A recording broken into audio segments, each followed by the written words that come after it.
Hello and welcome to the Game Dev London podcast. My name is Adam and you can refer to me as he, him. And today I'm going to be speaking with... Hi, I'm Hannah Rose. You can refer to me with she, her.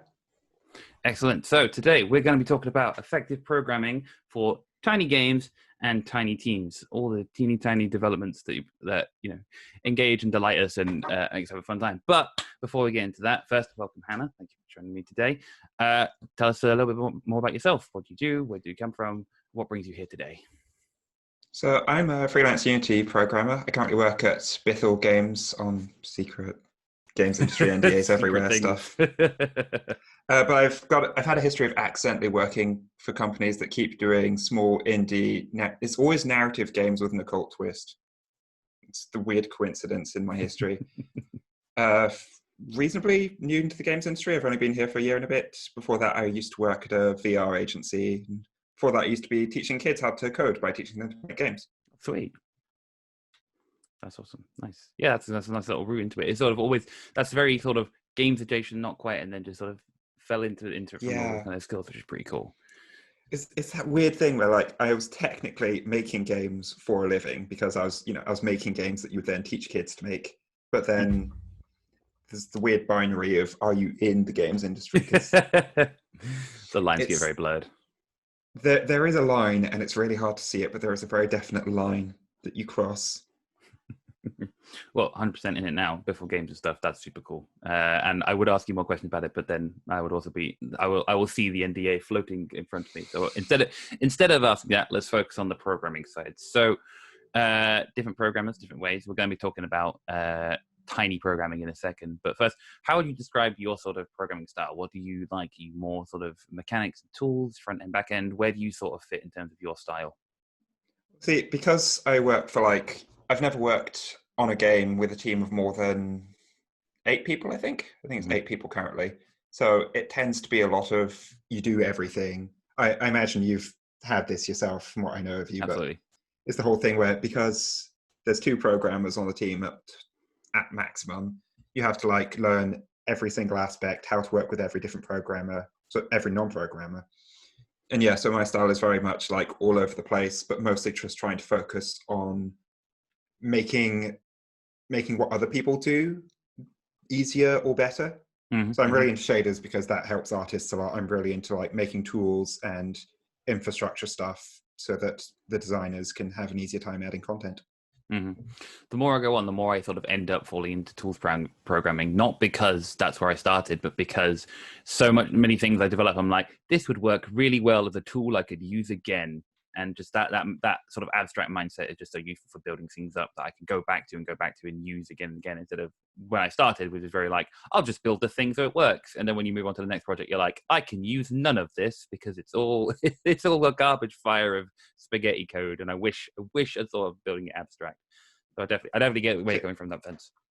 I think in that regard, we might actually be a bit different. I think maybe someday I'll graduate to where you are, but very much in the same way as I like to do small game jams, I'm really fond of making single-use tools in about 5 minutes just to make a tedious task less tedious. Oh, yeah, for sure. And then it's so specifically made for something that you just throw it away and never touch it again.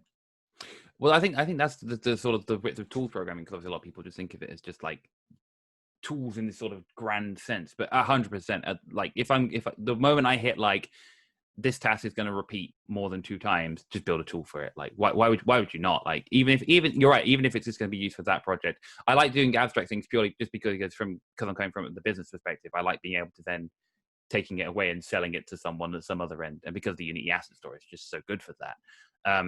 But no, I totally agree with you in terms of that.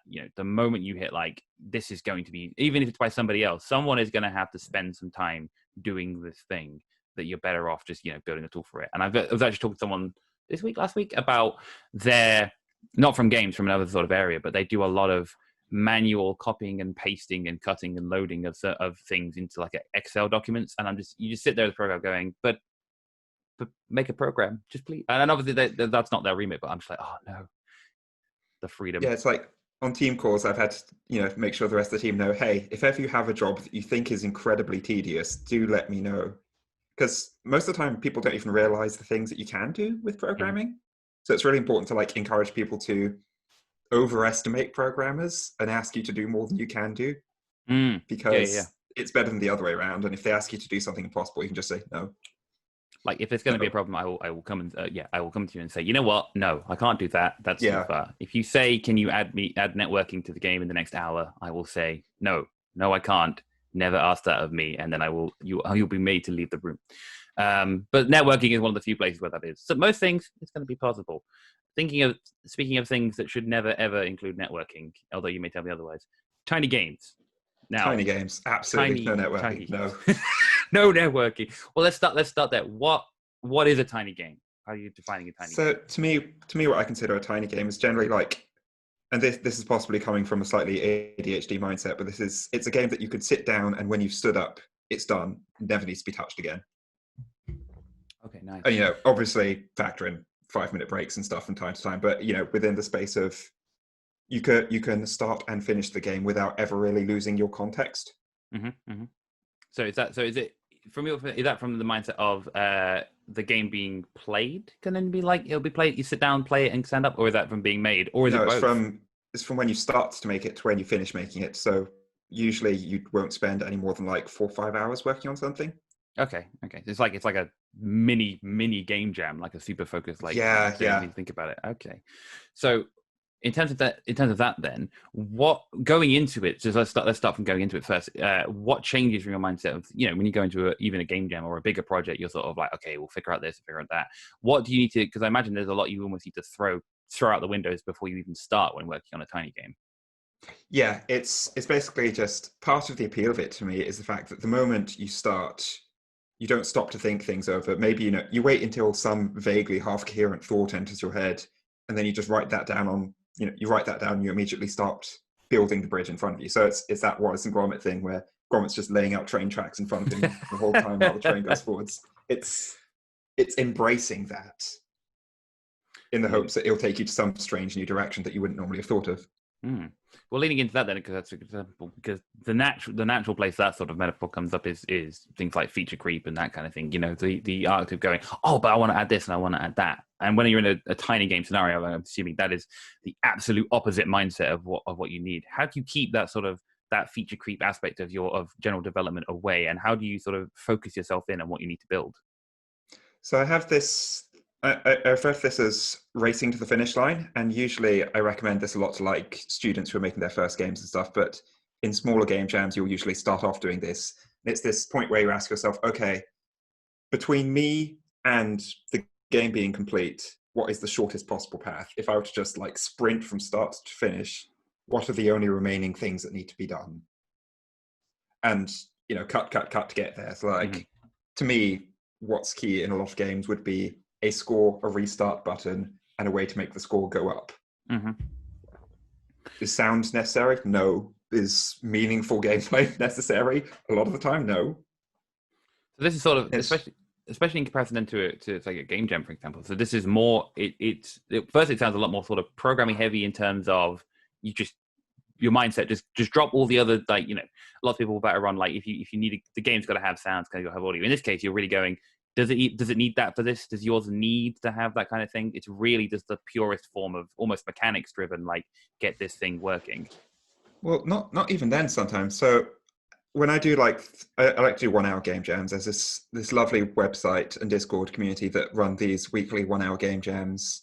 Reasonably, like realistically, it's a 1 hour and 15-minute game jam because everyone always goes over. But the way I've always been doing those has been, you get the theme and you just like draw a picture. You draw some really simple picture that you deem a screenshot of the game.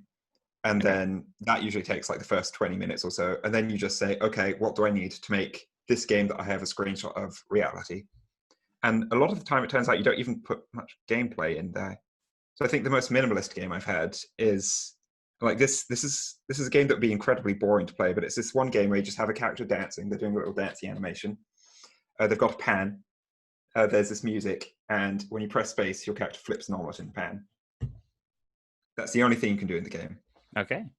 The animation is slightly shorter than one beat of the music, so you can reasonably flip the omelet to the beat, but there is no end goal.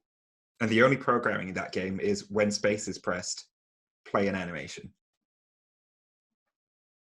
Is there scoring or anything, or is it just No, no just the? scoring. Literally just press space to flip an omelette. And what happened with that one is I just got really into animating when I was putting the game together. And then suddenly it was an hour in. I thought, oh God, what do I do with this game? Race to the finish line. What do I care about in this game about flipping an omelette? Actually, it's just flipping an omelette. Do you need a score for omelette flipping? No. So what did It's you? not a fun game, but I really liked it. I love it. Like, it's not fun. Like, just it is what it is. It exists. We all just got to move on with our lives now. Hi there, I'm Adam from Game Dev London. Thank you for watching this highlight clip from our most recent episode of the Game Dev London podcast. If you'd like to hear the full episode, head to gamedev.london now. From there, you can find links to our Discord, find out all the latest news, get the latest updates, and find out about our upcoming game jams and events. So if you want to find out more, head to gamedev.london now, and thanks again for watching. Also, remember to hit subscribe to find out about the next episode.